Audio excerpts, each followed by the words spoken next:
Hello dear student, আসসালামু আলাইকুম রহমতুল্লাহি ওয়া বারাকাতুহু। আশা করি তোমরা সবাই ভালো আছো। রসায়নঘরের পক্ষ থেকে আমি আবারও তোমাদের সামনে হাজির হয়েছি, আমি নাদিম মাহমুদ। আজকে আমরা রসায়নের আরেকটা নতুন একটা মজার বিষয় শিখবো। তো আজকে আমাদের ক্লাসে রসায়নের যে বিষয়টা শিখবো তা হচ্ছে তোমার কি এসএসসি কেমিস্ট্রির তোমার কি চতুর্থ অধ্যায় পর্যায় সারণী। তো আজকে আমরা এই পর্যায় সারণী মানে পিরিয়ডিক টেবিলের হিস্টোরি অফ পিরিয়ডিক টেবিল মানে পর্যায় সারণীর ইতিহাস সম্পর্কে আজকে আমরা কী করবো, তোমার মজার মজার তথ্য জানবো।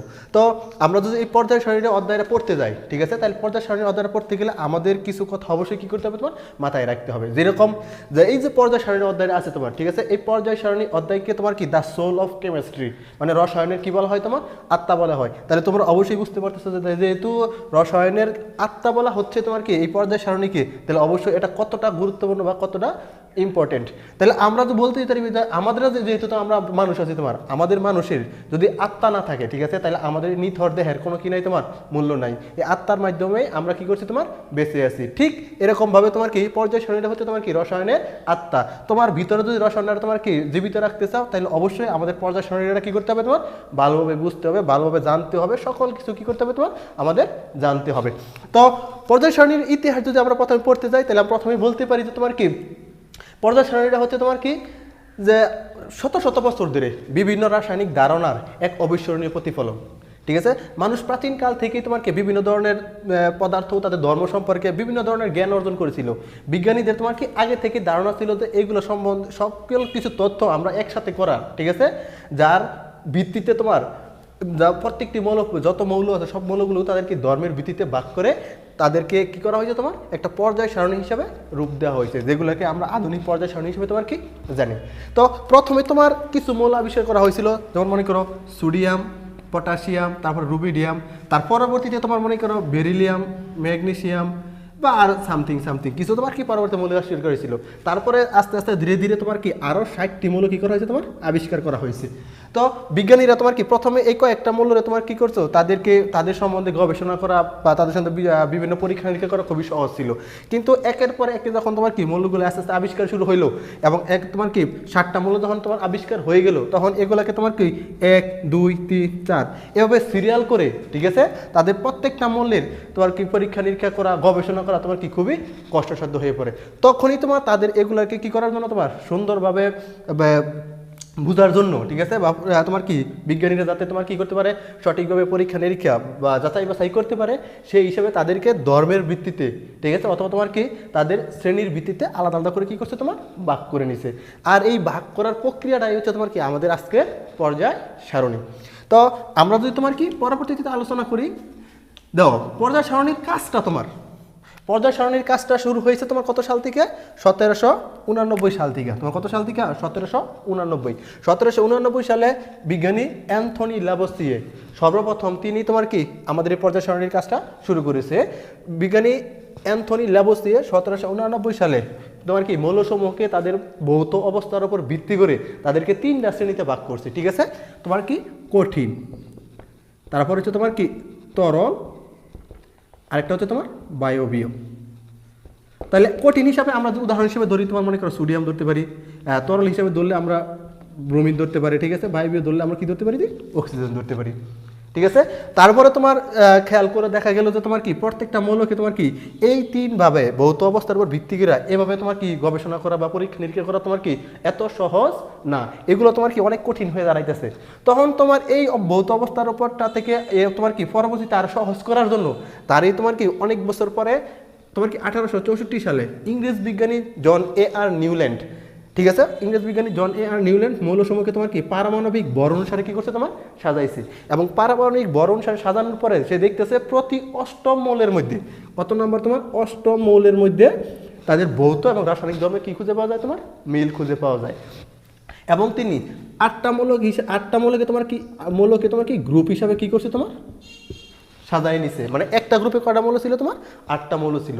কিন্তু তোমার কি এই যে ভৌত অবস্থার পরে তারা সহজ করার জন্য যখন তোমার কি পারমাণবিক বর অনুসারে কি করছে, তোমার সাজাইছে, তখনও কিন্তু মৌলসমূহ তোমার কি পড়া বা তাদের গবেষণা করা বা তাদের বিভিন্ন বিষয়ে তোমার কি করা পরীক্ষা নিরীক্ষা করা তখনও তোমার কি ছিল না, কঠিন ছিল না। তখন আরো ঝামেলা হয়ে কি করলো, তোমার দাঁড়াইলো। তখন এই পারমাণবিক বর থেকে তোমার কি আরো সহজ করার জন্য তারই 5 বছর পরে তোমার 1869 সালে তোমার কি 69 সালে আচ্ছা তোমার এই যে প্রতি অষ্টম মৌলের মধ্যে তোমার কি যে মিলটা খুঁজে পাইছে, ঠিক আছে, যে তোমার কি প্রতিটা গ্রুপে কয়টা করে মৌল রাখছে, তোমার 8টা করে মৌল রাখছে, এর একটা নাম দিয়েছে তোমার কি অষ্টক, ঠিক আছে, এটার নামটা তোমার কি অষ্টক, বা আরেকটা নাম দিয়েছিল তোমার অক্টেভ।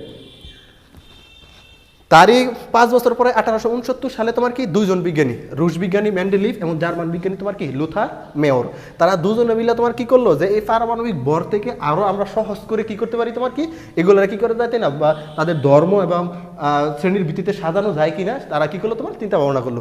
তখন তারা কি করছে তোমার দেখো আলাদা আলাদাভাবে তোমার কি আলাদা আলাদাভাবে একই ধর্মবিশিষ্ট সমশ্রেণীভুক্ত যে মৌলগুলো আছে তোমার, একই ধর্মবিশিষ্ট সমশ্রেণীভুক্ত যে মৌলগুলো আছে তাদেরকে কি করছে তোমার আলাদা আলাদা নিয়ে একটা সারণী তৈরি করছে বা একটা তালিকা তৈরি করছে, যা পরবর্তীতে তোমার কি পর্যায় সারণী নামে তোমার কি পরিচিতি লাভ করছে, ঠিক আছে। তো তোমার এই যে তোমার তিনজন তোমার কি 4 জন বিজ্ঞানী তোমার কি 1789 সাল থেকে 1869 সাল পর্যন্ত এইরকম পর্যায়ক্রমিক কাজের মাধ্যমে ধাপে ধাপে আমরা তোমার কি আস্তে আস্তে এই পর্যায় শ্রেণীটা তোমার কি করছি পেয়েছি, ঠিক আছে। প্রথমে তোমার কি করছে অ্যান্থনি লাভোসিয়ে ভৌত অবস্থার উপর ভিত্তি করে 3টা শ্রেণীতে ভাগ করছে, ভাগ করার পরে বিজ্ঞানীরা দেখতেছে যে এইভাবে যদি আমরা কাজ করি বা গবেষণা করি, ঠিক আছে, তাহলে কিন্তু তোমাদেরকে সকল বস্তুর ক্ষেত্রে গবেষণা করা বা পরীক্ষা করা তোমার কি তত সহজ না। তখন এটারে আর সহজ করার জন্য 1864 সালে ইংরেজ বিজ্ঞানী জন এ আর নিউল্যান্ড মৌলগুলোকে তোমার কি পারমাণবিক ভর অনুসারে সাজাইছে। পারমাণবিক ভর অনুসারে সাজানোর পরে প্রতি অষ্টম মৌলের মধ্যে সে একটা কি করছে তোমার মিল খুঁজা পাইছে, ভৌত রাসায়নিক ধর্মের মিল খুঁজা পাইছে, এবং এই তথ্যটার নাম দিচ্ছে অষ্টক তথ্য, বা আরেকটা নাম হচ্ছে তোমার কি অক্টেভ, ঠিক আছে। আর প্রতিটা গ্রুপে তোমার সে কয়টা মৌল রাখছে 8টা মৌল রাখছে। এখন দেখা যাইতেছে তোমার কি এটার থেকে এটা সাজানোর পরেও মৌলগুলোতে এখন সহজভাবে গবেষণা করা, বিজ্ঞানীরা গবেষণা করা, পরীক্ষা নিরীক্ষা করা তোমার কি তত সহজ হচ্ছে না, বা মৌলগুলোকে বিভিন্ন ধর্মের তোমার কি মিল খুঁজে পাওয়া যাচ্ছে না, একটা ধর্মের সাথে তোমার আরেকটা ধর্মের উলট পালট হয়ে যাচ্ছে। তখন এটাকে আরো সহজ করার জন্য তারই 5 বছর পরে 1869 সালে তোমার কি রুশ বিজ্ঞানী মেন্ডেলিভ আর জার্মান বিজ্ঞানী তোমার কি লুথার মেয়র, তারা কি করছে তোমার আলাদা আলাদাভাবে একই ধর্মবিশিষ্ট সমশ্রেণীভুক্ত মৌলগুলারা কি করছে তোমার আলাদা আলাদা করে নিয়ে তাদেরকে একটা সারণী বা তালিকা তৈরি করছে, যা পরবর্তীতে তোমার কি এই পিরিয়ডিক টেবিল বা পর্যায় সারণী নামে তোমার কি পরিচিতি লাভ করছে। তো আমরা তোমার কি যে জানলাম যে তোমার কি কত সাল থেকে কাজ করিয়া কোন কোন বিজ্ঞানী কিসের উপর ভিত্তি করে তাদেরকে তোমার কি আমাদের এই পর্যায় সারণী পর্যন্ত তোমার কি নিয়ে গেছে। তো এখন আমরা কিছু তথ্য জানবো। তোমার তথ্যটা হচ্ছে এরকম তোমার যে তোমার 2016 সাল পর্যন্ত তোমার, ঠিক আছে, 2016 সাল পর্যন্ত তোমার 118টি মৌল আবিষ্কৃত করা হয়েছে। 2016 সাল পর্যন্ত 118টি মৌল আবিষ্কৃত করা হয়েছে এবং 118টি মৌলের তোমার কি নামকরণ করা হয়েছে এবং IUPAC এগুলার তোমার কি দিছে স্বীকৃতি দিছে। এখন আমার বুঝতে হবে IUPACটা কি। এটা হচ্ছে তোমার আন্তর্জাতিক রসায়ন ফলিত রসায়নের একটা সংস্থা, যারা তোমার কি পুরো বিশ্বের রসায়নের হর্তাকর্তা বা রসায়নকে তারা কি করে তোমার নিয়ন্ত্রণ করে।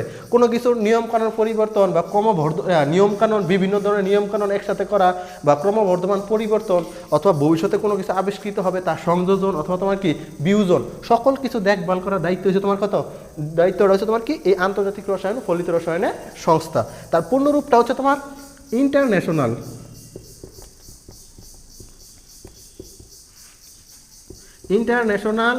Union of pure and applied chemistry. এই তোমার কি IUPAC international union of pure and applied chemistry, এই আন্তর্জাতিক রসায়ন ফলিত রসায়নের সংস্থাটা তোমার কি পুরো বিশ্বের রসায়নের সকল কিছু তারা কি করে তোমার নিয়মকরণ করে, তারা নিয়ন্ত্রণ করে। এবং তোমার কি কোন মৌলটা তোমার কি সংযুক্ত করতে হবে, ভবিষ্যতে কি আবিষ্কৃত হবে বা কোন জিনিসটা আবিষ্কৃত হওয়ার পরে তারা এর সাথে যুক্ত করবে বা কোনটা তোমার কি করবে বর্জন করবে, বা তোমার কি কোন আইন কানুনটা তারা পরিবর্তন করবে, এই সকল কিছু নিয়ন্ত্রণ তোমার কি কে করে এই IUPAC আন্তর্জাতিক রসায়ন ফলিত রসায়নের সংস্থা। নামটা হচ্ছে international union of pure and applied chemistry. তো তোমার 118টা মৌলের মধ্যে আমরা যদি তোমার কি কিছু তথ্য আরও ধরি, তোমার দেখো যে 118টা মৌলের মধ্যে তোমার 118টা মৌলের নামকরণ করা হয়েছে এবং 118টি মৌলই তোমার কি IUPAC তারা কি করছে তোমার স্বীকৃতি দিয়েছে।